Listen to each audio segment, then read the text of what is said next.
কিন্তু বাংলাদেশে শুধু আবেগ দিয়ে অ্যাসালাম গ্রুপ চলে, আর কোনো কিছু চলে না। মাশাআল্লাহ একজন স্বরাষ্ট্রমন্ত্রী পেয়েছি, উনি বলে আবেগ দিয়ে রাষ্ট্র চলে না। এটা তো সত্য কথা, রাষ্ট্র চলে যুক্তি তর্ক সেটা দিয়ে। কিন্তু বাংলাদেশে শুধু আবেগ দিয়ে অ্যাসালাম গ্রুপ চলে, আর কোনো কিছু চলে না। আপনি বাংলাদেশে নামে বললেন যে শহীদ ওসমান হাদি ভাইয়ের হত্যাকাণ্ডের বিচার আপনি করবেন। আপনি প্রধানমন্ত্রী হয়েছেন ইঞ্জিনিয়ারিং করে, যেভাবে হোক না কেন। এখন কিন্তু আপনি শহীদ ওসমান হাদি ভাইয়ের হত্যাকাণ্ডের যে বিচার রয়েছে সে বিষয়ে কোনো স্পষ্ট আমরা কোনো বক্তব্য পাচ্ছি না। 24-এ যারা শহীদ হলো তাদের আমরা বিচার প্রক্রিয়া নিয়ে পর্যন্ত কোনো স্পষ্ট কোনো বক্তব্য পাচ্ছি না। এবং আমরা মাশাআল্লাহ একজন স্বরাষ্ট্রমন্ত্রী পেয়েছি, উনি বলে আবেগ দিয়ে রাষ্ট্র চলে না।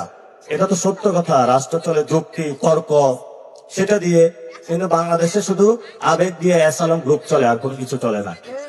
এবং এই অ্যাসালাম গ্রুপের জন্য যারা আপনার পকেটের টাকা লুপাট করেছে, ব্যাংকগুলোকে দেউলিয়া করেছে, জনগণ ক্ষুদ্র ক্ষুদ্র নিজেদের ডিপিএস এ ব্যাংকগুলোতে রেখেছিল ট্রাস্ট করে, সেগুলো নিজেদের টাকা তারা মনে করে বিদেশে লুটতরাজ করেছে, সিঙ্গাপুরে নিয়ে গিয়েছিল, বিভিন্ন দেশে।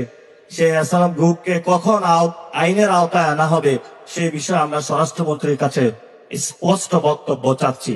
শুধু অ্যাসালাম গ্রুপ নয়, এরকম অনেক লুটতরাজ গ্রুপ করেছে যারা বাংলাদেশে জনগণের সম্পত্তি নিয়ে বিদেশে টাকা পাচার করেছে। আপনার আমার জীবনের শেষ সম্বলটুকু যেটুকু আছে সেগুলো তারা বিদেশে পাচার করে দিয়েছিল।